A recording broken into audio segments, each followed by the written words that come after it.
गोस्वामी जी महाराज पूर्व प्रसंग में वर्णन किए। श्री अगस्त जी महाराज अपने आश्रम पर प्रभु श्री राम जी को प्राप्त करके उन्हें श्रेष्ठ आसन पर बैठाए और फिर बहुत प्रकार से पूजन किए। पूजनोपरांत श्री अगस्त जी ने कहा कि प्रभु, मेरे जैसा भाग्यशाली कोई और नहीं है। गोस्वामी श्री तुलसीदास जी महाराज कहते हैं कि आश्रम में उपस्थित जितने मुनि समूह थे, सभी प्रभु श्री रामभद्र जी को दर्शन करके अत्यधिक आनंद को प्राप्त किए। मुनि समूह मह बैठे, सन्मुख सबकी ओर, शरद इंदु तन चितवत,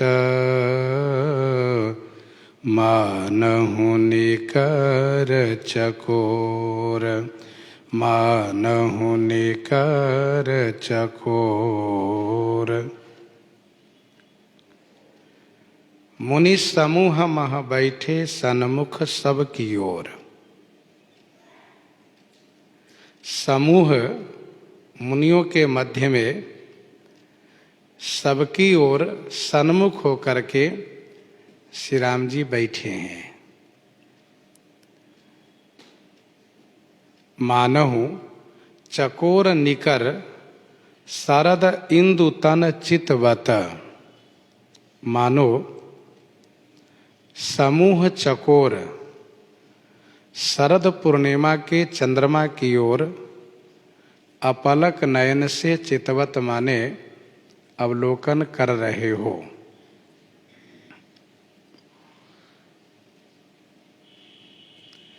भगवान श्री राम चंद्रमा के स्थान में हैं, मुनि समूह चकोर के स्थान में हैं। एकटक सब सोहहि चहु ओरा, रामचंद्र मुख चंद्र चकोरा।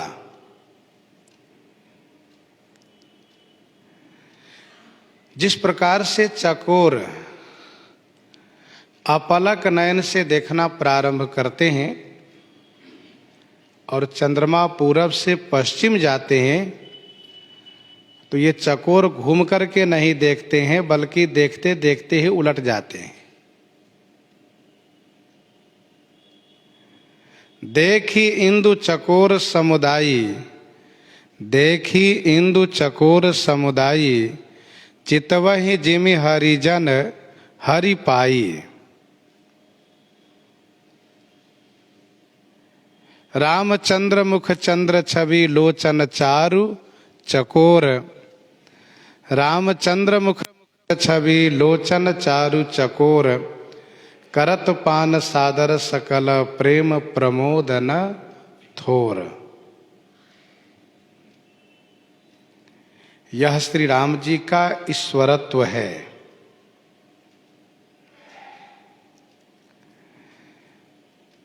कोई श्री राम जी की पीठ को नहीं देख रहे हैं, सभी कोई श्री राम जी के मुख चंद्र को ही अवलोकन कर रहे हैं।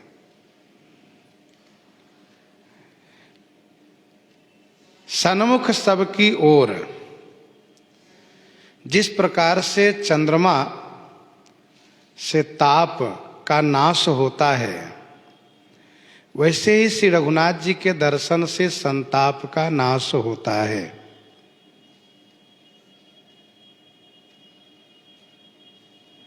शशिकर सम सुनि गिरा तुम्हारी, मिटा मोह सरदा तप भारी।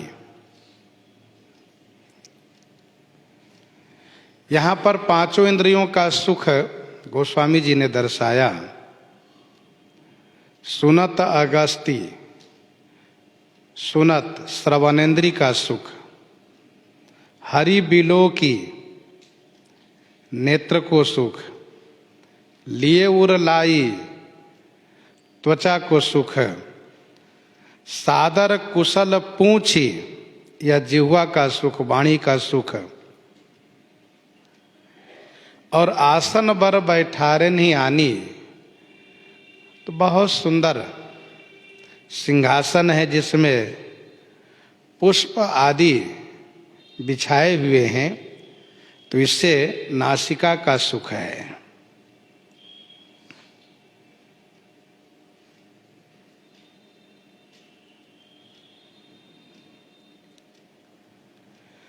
शरद इंदु तन चितवत मानहु निकर चकोर, तब रघुबीर कहा मुनि पाही, तुम सन प्रभु दुराव कछु नाही। तब रघुबीर कहा मुनि पाही। तब कब? जब मुनि का व्यवहार संपन्न हुआ, तब रघुवीर ने मुनि श्री अगस्त जी से कहा कि प्रभु तुमसन कछु दुराव नाही। तुमसन माने आपसे कुछ भी दुराव नहीं है, दुराव माने छिपाव नहीं है। रघुवीर, रघुवीर कहने का भाव यह है कि दया वीरता से परिपूरित हैं। इन मुनि महात्माओं पर दया करते हुए आए हैं।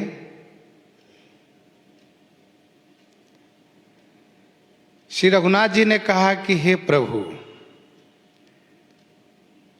आपसे कुछ भी छुपा हुआ नहीं है।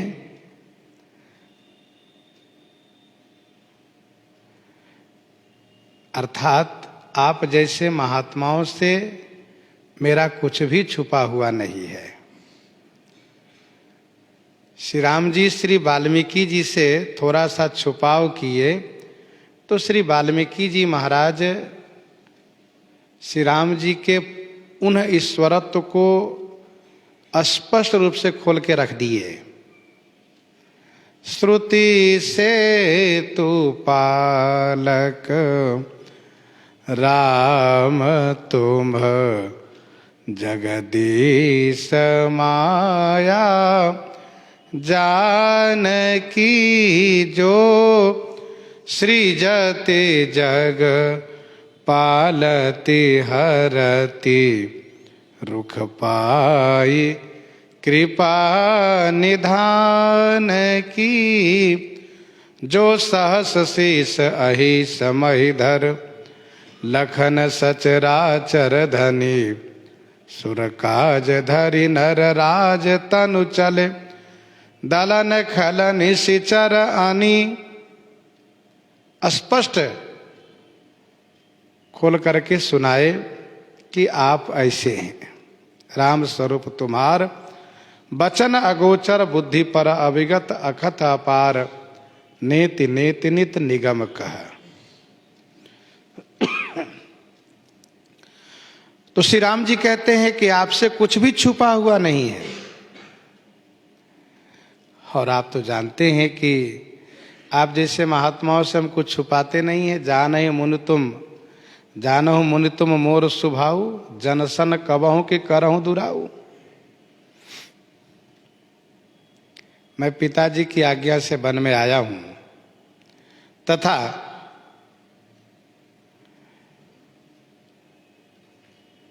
असुरों को संहार करने के लिए आपसे सलाह लेने आया हूं।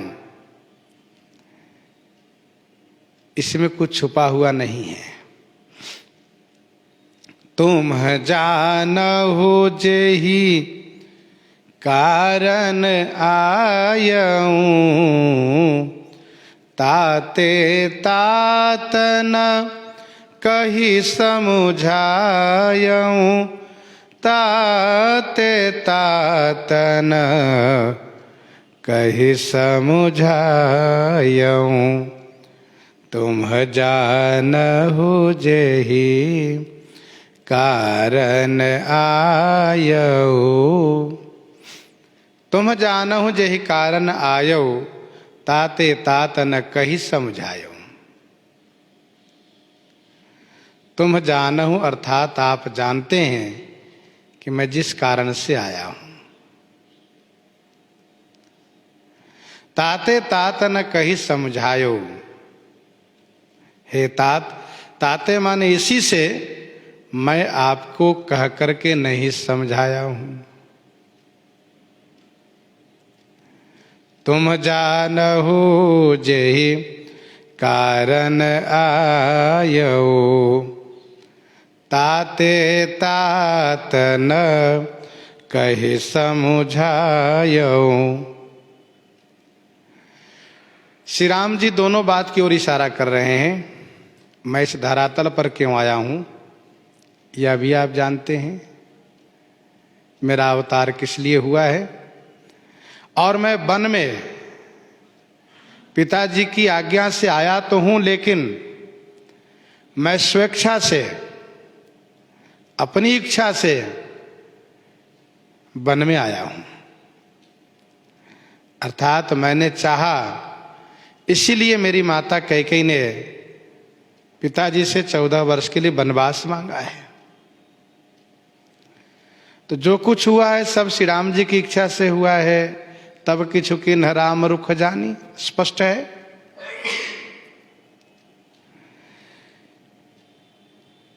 श्री रघुनाथ जी कहते हैं मैं आपसे बहुत कह करके नहीं समझा रहा हूं, क्योंकि आप सब जानते हैं और समझदार से बहुत कहने की आवश्यकता भी नहीं होती है। सुहृदय सुजान सुसाहिब ही बहुत कहब बड़ी खोर।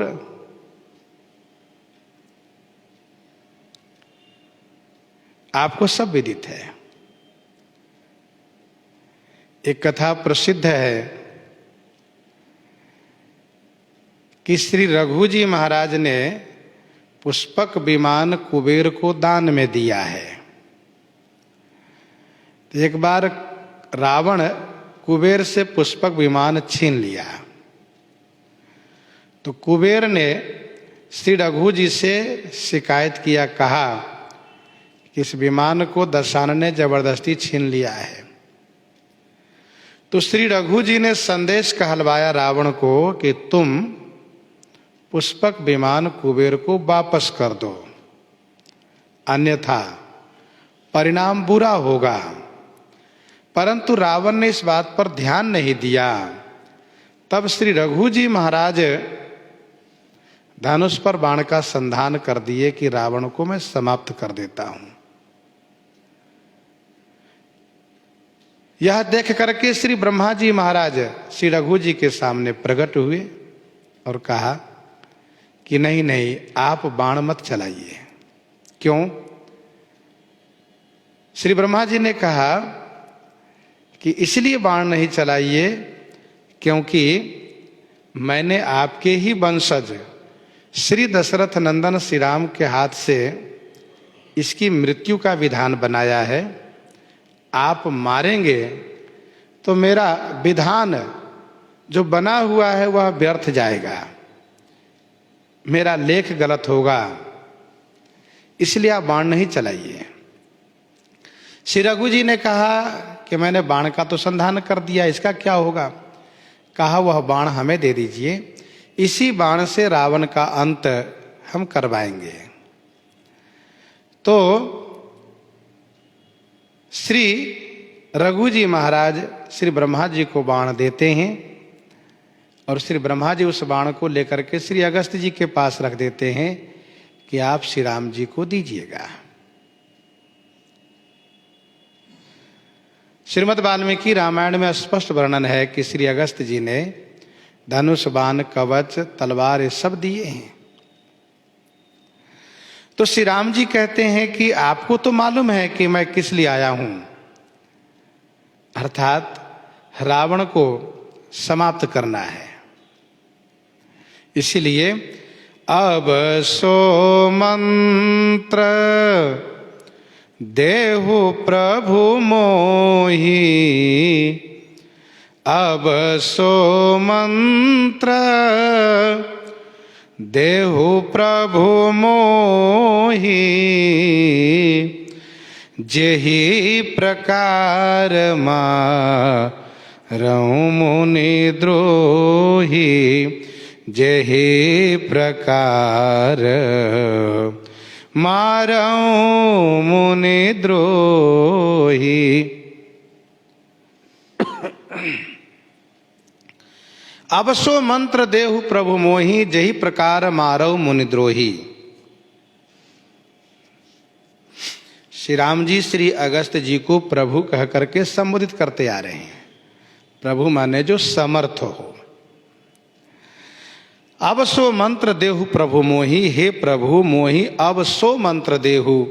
सो माने वह मंत्र हमें दीजिए, जेहि प्रकार मारहु मुनि द्रोही, जिस प्रकार से कि मैं मुनि द्रोही उन असुरों को मार सकूं। हे प्रभु, हे भगवान, जब से मैंने राक्षसों को मारने की प्रतिज्ञा की है, तब से कोई राक्षस दिखाई नहीं दिए, कोई राक्षस मिले ही नहीं। विराध के वध होने से, विराध के मारे जाने से राक्षस लोग सावधान हो गए हैं, कोई आसपास में दिखते नहीं। और मैंने संकल्प लिया है, तो आप ही कोई ऐसा मंत्र दीजिए। मंत्र माने सलाह, विचार। कुछ ऐसा विचार दीजिए, कुछ ऐसा सलाह दीजिए कि जिस प्रकार से कि मैं मुनि द्रोही असुरों का संहार कर सकूं।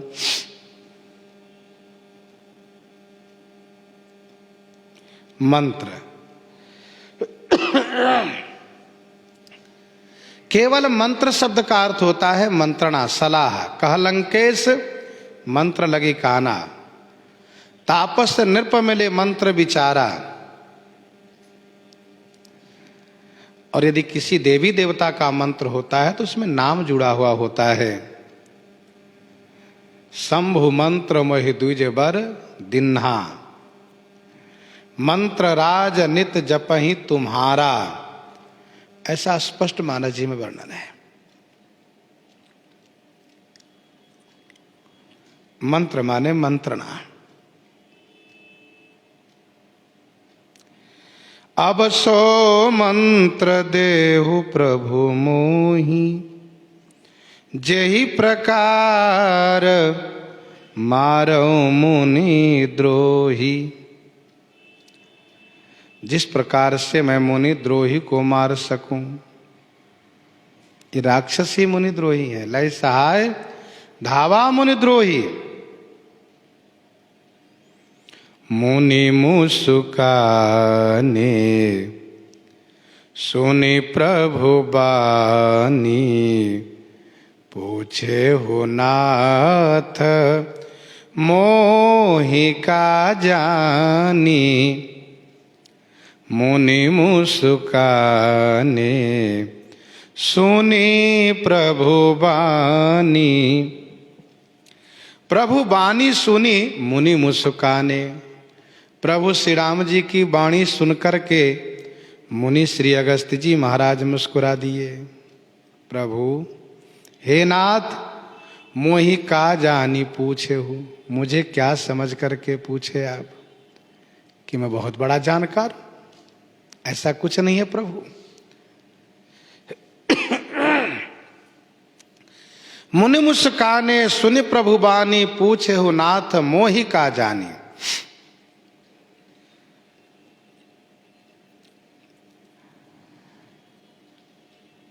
मुनि मुस्कुरा दिए।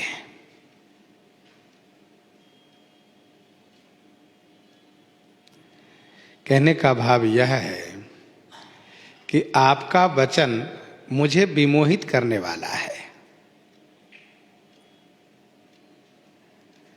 मोह में डालने वाला है। जैसे पदनख निरख देव सरि हरसी, सुनि प्रभु बचन मोहमति करसी।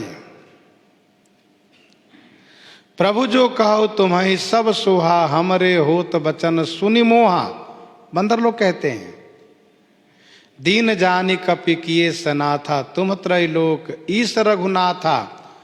सुनि प्रभु बचन लाज हम मरही, मसक कहूँ खगपति हित करही। श्री राम जी ने उन वानर सैनिकों से कहा कि आपके द्वारा ही ये सब असुर लोग मारे गए हैं, आपके बल से।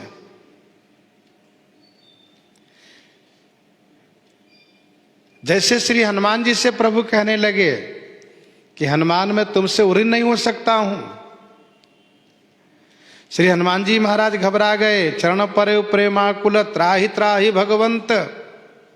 प्रभु आप क्या कह रहे हैं? कहने का भाव यह है कि श्री राम जी जब इस प्रकार से कहते हैं तो भक्त लोग डर जाते हैं कि कहीं ऐसा न हो कि मुझे अभिमान न हो जाए। इसलिए तुरंत भक्ति का वरदान मांगते हैं, प्रभु हम आपके दास हैं, सेवक हैं।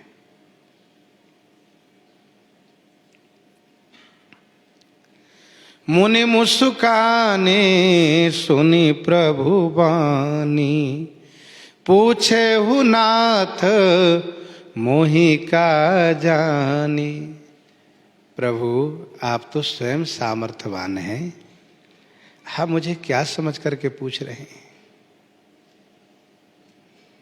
आगे श्री अगस्त जी महाराज स्वयं इसका समाधान पूर्वक उत्तर देंगे कि संतत दासन देहु बड़ाई, ताते मोहि पूछे हु रघुराई।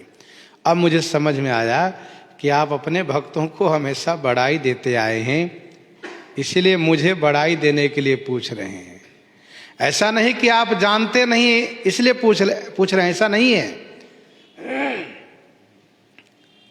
आप सब कुछ जानते हैं, लेकिन मुझे बड़ाई देने के लिए पूछ रहे हैं।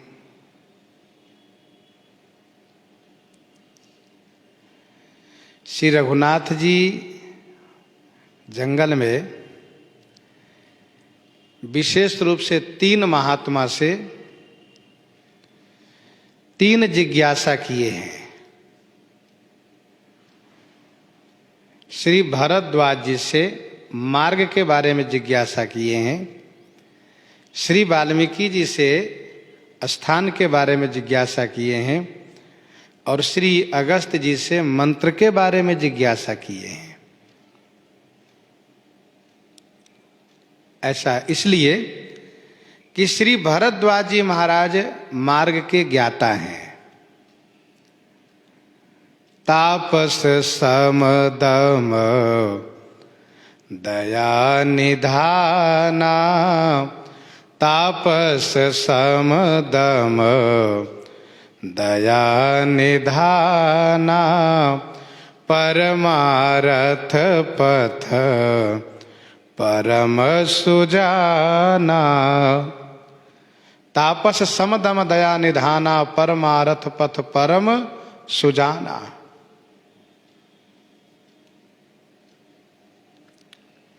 इसलिए उनसे कहते हैं नाथ कहिए हम के ही मग जाए। किस रास्ते से हम चले? और श्री भरद्वाज जी महाराज भी श्री राम जी के ईश्वरत्व को कह करके फिर माधुर्य में उनको मार्ग के संदर्भ में दिशा निर्देश करते हुए साथ में जाने के लिए शिष्य को भेजते हैं, पहुंचाने के लिए। श्री वाल्मीकि जी से स्थान के बारे में जिज्ञासा करते हैं। क्यों? क्योंकि श्री वाल्मीकि जी रामायण जहि निरमय, रामायण की रचना की है। श्री वाल्मीकि जी ने रामायण बनाया है। रामायण का अर्थ होता है राम आयन, अर्थात राम जी का स्थान। श्री राम जी का घर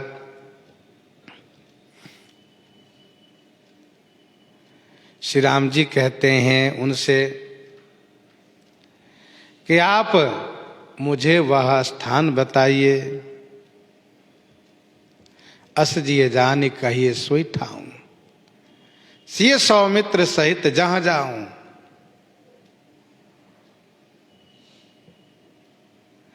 और श्री वाल्मीकि जी महाराज ने विस्तार से ईश्वरत्व को कहते हुए फिर माधुर्य में चित्रकूट में रहने के लिए स्थान बताया है, बल्कि स्वयं जाकर के स्थान बताया, आप यहां रहिए। श्री अगस्त जी से मंत्र पूछा है, मंत्र के बारे में जिज्ञासा किए हैं। क्यों? इसलिए कि श्री अगस्त जी महाराज श्री राम मंत्र के 6 ऋषि में से एक ऋषि हैं। मंत्र के प्रचारक हैं और श्री अगस्त जी महाराज श्री राम तत्व के विद्वान हैं, ज्ञाता हैं। अगस्त संहिता इनके नाम से प्रसिद्ध है। इन्होंने उसमें श्री राम तत्व का प्रतिपादन किया है। मानस जी में गोस्वामी जी ने कहा, राम कथा मुनि बरज बखानी, सुनी महेश परम सुख मानी। महेश इनसे कथा सुनते हैं और सनकादिक इनसे कथा सुनते हैं। तहाँ रहे सनकादि भवानी, जहाँ घट संभव मुनिबर ज्ञानी। राम कथा मुनिबर बहुबरनी, ज्ञान जोनि पावक जिमी अरनी।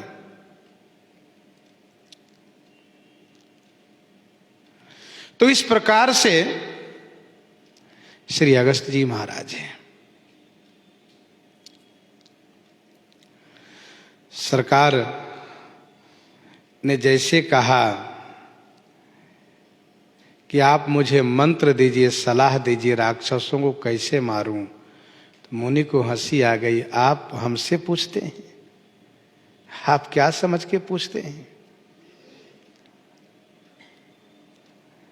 फिर श्री अगस्त जी आगे कहते हैं, तुम्हारे भजन प्रभाव अघारी,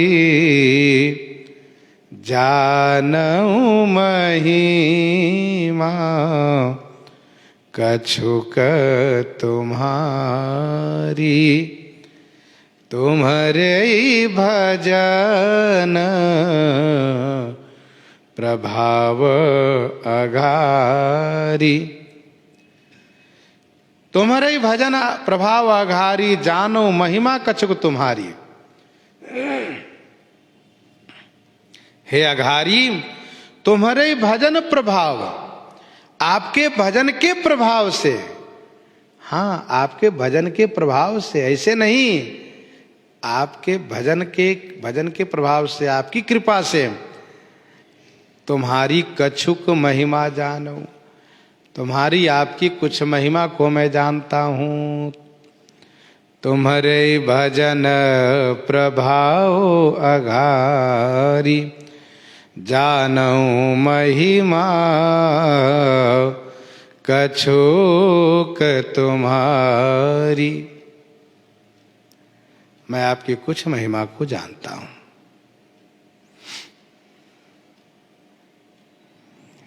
आपकी महिमा अनंत है, असीम है। महिमा अमित वेद नहीं जाना, मैं के भांति कहूं भगवाना।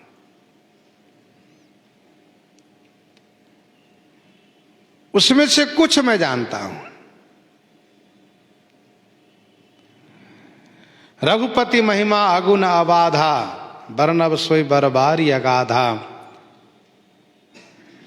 श्री रघुनाथ जी की महिमा का थाह किसी ने नहीं पाया। श्री रघुनाथ जी की महिमा के संदर्भ में कोई थाह नहीं पाए। तिमि रघुपति महिमा अवगाहा, तिमि रघुपति महिमा अवगाहा, तात कबहु को पावकी थाहा।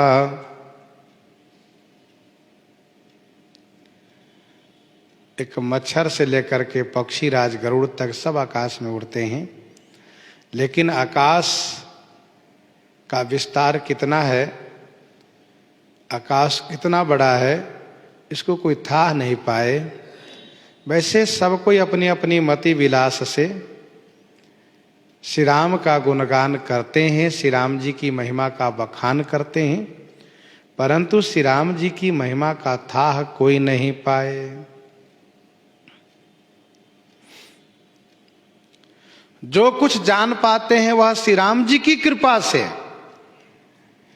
श्री राम जी जिनको जितना जनाते हैं वह उतना ही जान पाता है, उससे अधिक नहीं। सोई जानई, सोई जानई जेहि देहु जनाई, सोई जानई जेहि देहु जनाई, जानत तुम्हि होई जाहि। तुम्हारे ही भजन प्रभाव आगारी, जानो महिमा कछुक तुम्हारी। कुछ महिमा श्री अगस्त जी ने क्या जाना है, तो यही कि विंध्याचल को रोक दिया, समुद्र को सुखा दिया।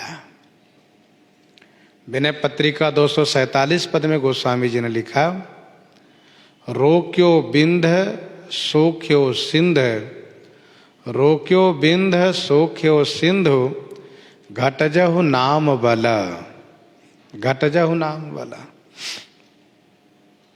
जानो महिमा कछुक तुम्हारी। और कुछ महिमा में से मैं क्या जानता हूं, इसका और उदाहरण देते हैं। उमरी तरु विशाल तब माया, उमरी तरु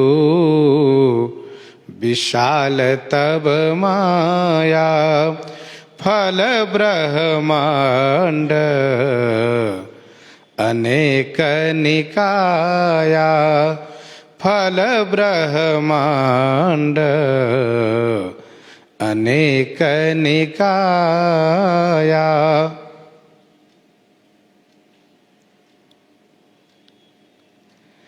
तब माया विशाल उमरी तरु, तब माया माने आपकी माया, विशाल उमरी तरु, उमरी माने गूलर के तरु माने वृक्ष है। आपकी माया विशाल गूलर के वृक्ष हैं। अनेक निकाया ब्रह्मांड फल, अनेक निकाया माने समूह जो ब्रह्मांड है यही फल के समान है। उमरी तरु विशाल तब माया।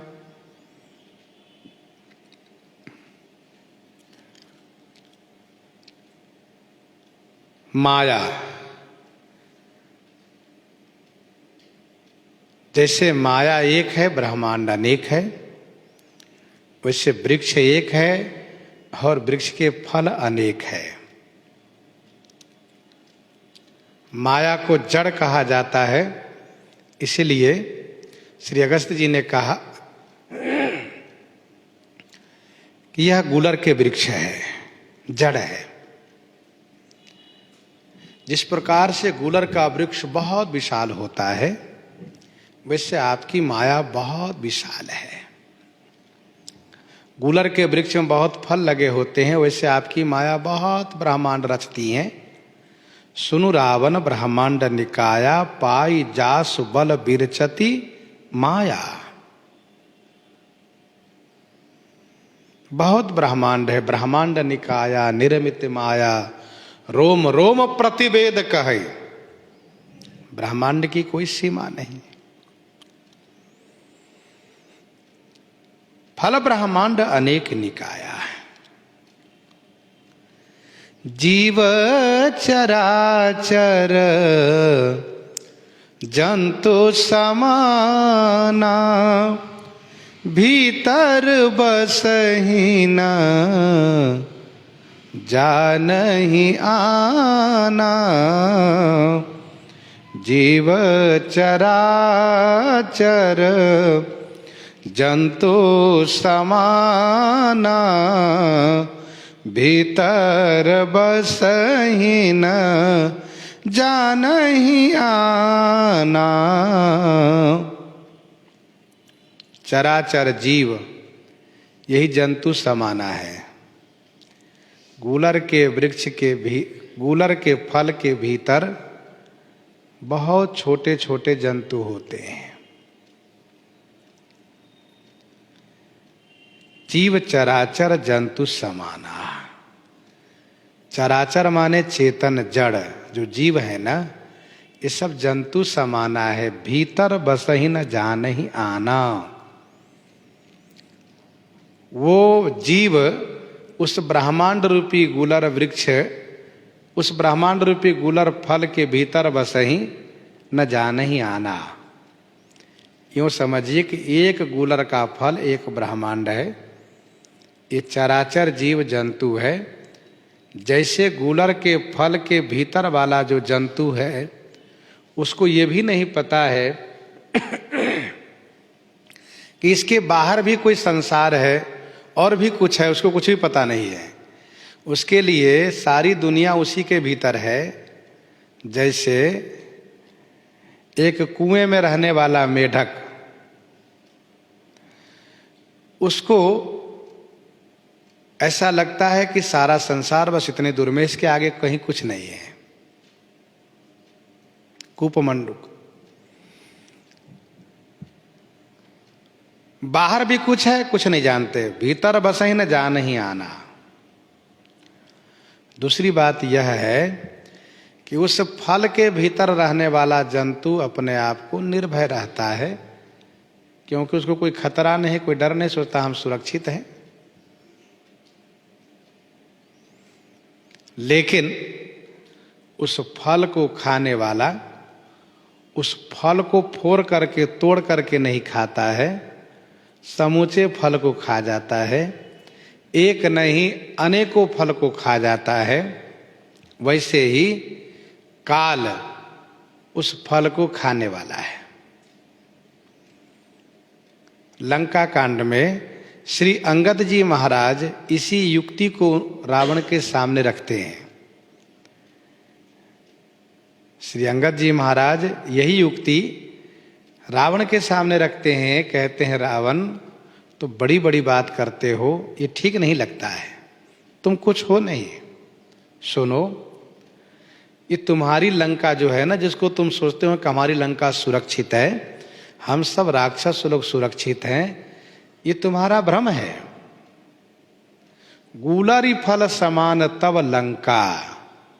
तब लंका गूलरी फल समान, गूलरी फल समान तब लंका। बसहु मध्य तुम जंतु असंका। और सुनो, हम बानर ठहरे, हम बानर फल खातन बारा। तो खा क्यों नहीं लेते हो? कहा नहीं नहीं, आयुष दीन है न राम उदारा। तो गूलरी फल समान तब लंका, बसहु मध्य तुम जंतु असंका। मैं बानर फल खातन बारा, आयुष दिन है न राम उदारा। श्री अगस्त जी महाराज कहते हैं कि सरकार, आपकी माया गूलर के वृक्ष है। माया द्वारा रचित अनंत ब्रह्मांड यही गूलर का फल है। एक फल के भीतर तमाम जंतुएं होते हैं, वैसे ही एक ब्रह्मांड के भीतर तमाम चराचर जीव हैं।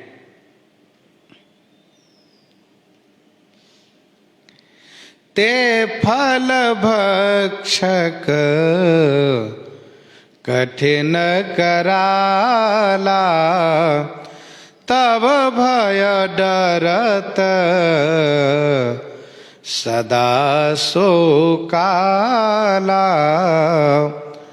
ते फल भक्षक कठिन कराला। ते फल भक्षक कठिन कराला।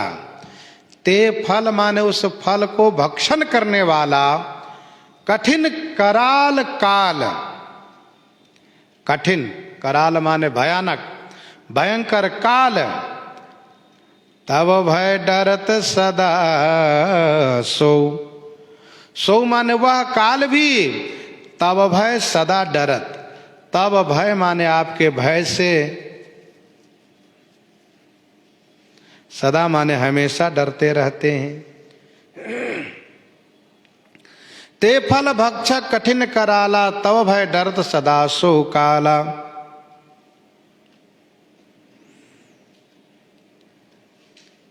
उस फल को भक्षण करने वाला कठिन कराल काल भी आपके डर से हमेशा डरता रहता है। अर्थात काल एक फल नहीं खाता है, अनेक फल खाता है। 2-4 फल तो उसके लिए नाश्ता है, बाल भोग है। 2-4 10-20 ब्रह्मांड उसके लिए कुछ नहीं है। अनंत ब्रह्मांडों को वह भक्षण करता है। अग जग जीव नाग नर देवा नाथ सकल जग काल, कलेवा अंड कटाह अमित लयकारी, अंड कटाह अमित लयकारी, काल सदा दुरति क्रम भारी। तो ते फल भक्षक कठिन कराला, लेकिन वह काल भी आपसे डरते हैं। अर्थात काल आपकी ओर देखते हैं कि प्रभु, आप पूछते हैं क्या बात है बोलो, तो वह कहता है खा लूं, तो आप कहते हैं अभी नहीं खाना। अच्छा ठीक है। फिर कुछ काल के बाद काल कहता है प्रभु खा लूं। अच्छा ठीक, खा लो। जब तक आपके रुख नहीं पाते तब तक वो खा नहीं सकते। हाँ, ऐसा नहीं कि जब मन कहे तबे खा ले, ऐसा नहीं संभव है।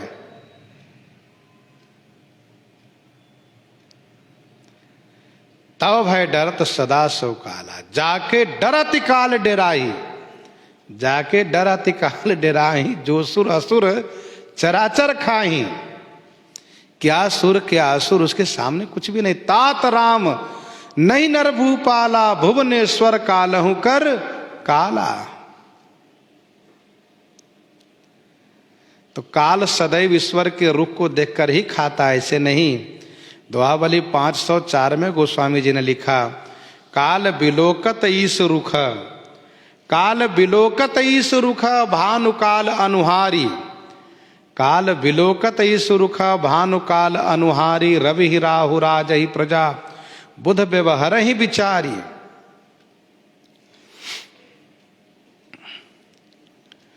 तब भय डरत सदा सो काला, ते तुम सकल लोकपति साई, पूछे हूँ मोहि मनुज की नाई,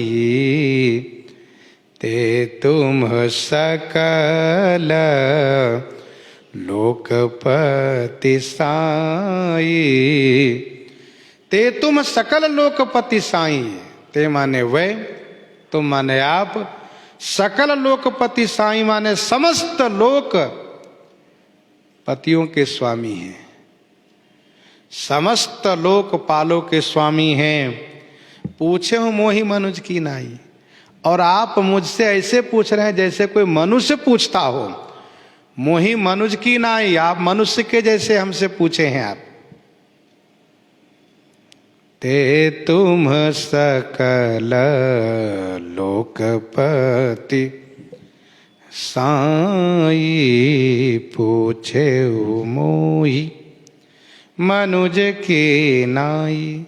समस्त लोक के पति हैं। यहाँ लोक से ब्रह्मांड का अर्थ लगाना चाहिए, समस्त ब्रह्मांड के अधिपति हैं।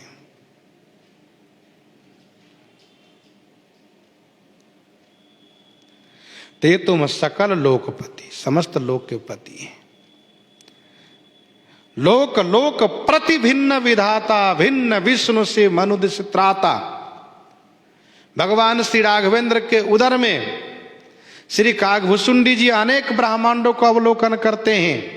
लोक लोक प्रति भिन्न विधाता, भिन्न विष्णु सी मनुदिश त्राता, नर गंधर्व भूत वेताला, किन्नर निश्चर पशु खग व्याला, देव धनुजगण नाना जाति, सकल जीव तह आ नहीं भाती, इत्यादि।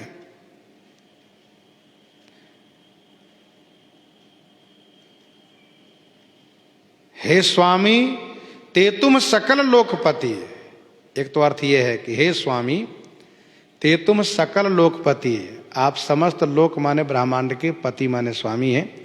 दूसरा अर्थ यह भी है कि सकल लोकपति साईं, समस्त लोकपालों के स्वामी हैं। दूसरे अर्थ में जिस समस्त लोकपाल जैसे विधि हरिहर शशि रवि सिपाला, माया जीव कर्म कुलिकाला, अहिप महिप जहां लगी प्रभुताई, जोग सिद्धि निगमागम गाई।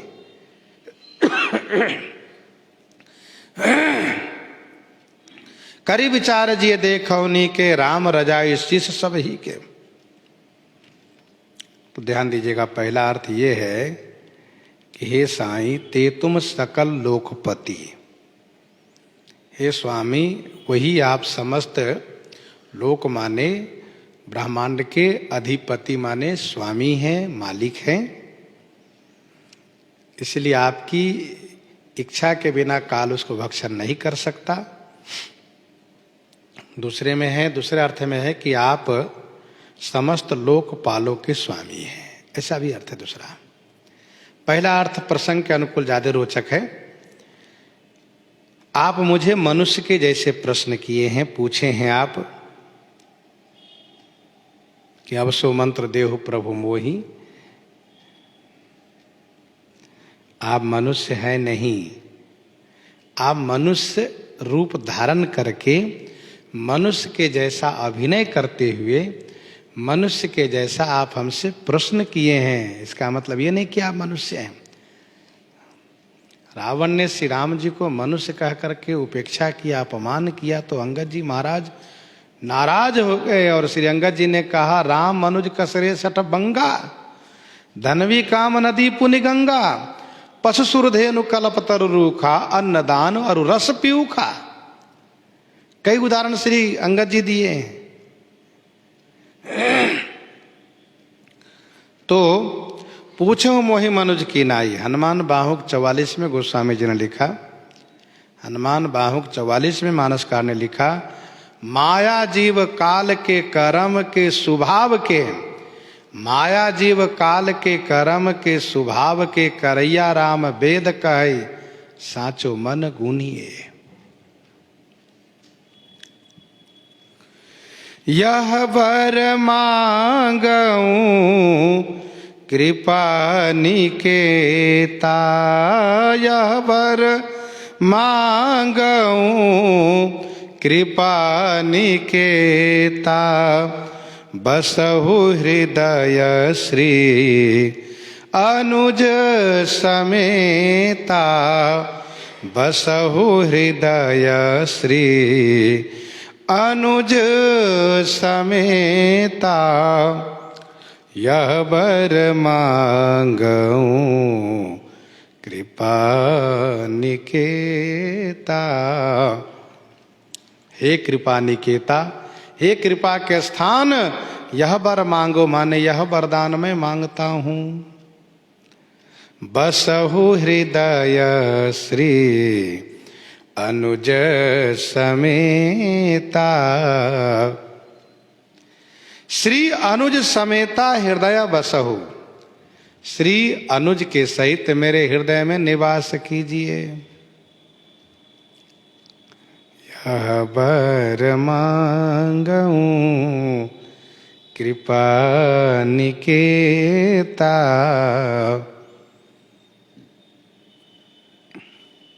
हे कृपा के स्थान, मुझे यह वरदान दीजिए, मैं आपसे वरदान मांगता हूं। मेरे हृदय में श्री अनुज समेता बसहु, श्री जी और लक्ष्मण जी के सहित मेरे हृदय में निवास कीजिए। कहने का भाव यह है कि जब आप निवास करेंगे तो फिर वहां माया का कोई प्रभाव नहीं चलेगा। भरत हृदय सिय राम निवासु, भरत हृदय सिय राम निवासु, ताह कि तेमेरे जहां तरनी प्रकाशु, ताह कि तेमेरे जहां तरनी प्रकाशु।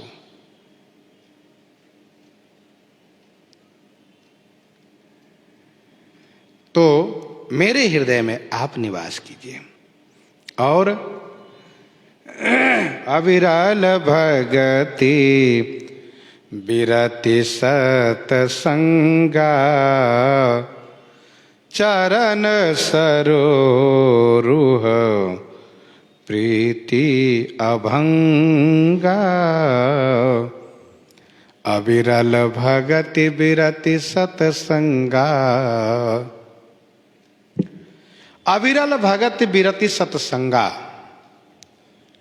अविरल भक्ति, बिरति माने वैराग्य, सत्संग, और चरण सरोरु माने चरण कमल में अभंग प्रीति मुझे प्रदान कीजिए। श्री राम जी ने श्री अगस्त जी से पूछा कि आप मंत्र दीजिए, तो श्री अगस्त जी महाराज डर गए कि कहीं ऐसा न हो मुझे मोह न हो जाए, मेरे मन में कहीं अभिमान ना आ जाए, इसलिए तुरंत भक्ति का वरदान मांग करने लगे। कहने का भाव यह है कि भक्ति के वरदान मांग करने से, भक्ति आ जाने से फिर माया से कोई खतरा नहीं रह जाता, डर नहीं रह जाता है। तो श्री अगस्त जी महाराज भक्ति का वरदान मांगते हैं, फिर श्री राम जी का ईश्वरत्व बखान करते हैं, और फिर इसके बाद जो श्री राम जी प्रश्न किए हैं उसके अनुरूप उत्तर भी देते हैं। सो प्रसंग हम आप आगे श्रवण करेंगे। इसको यहीं पर हृदयंगम करते हुए आइए श्रवण करते हैं श्री विनय पत्रिका से।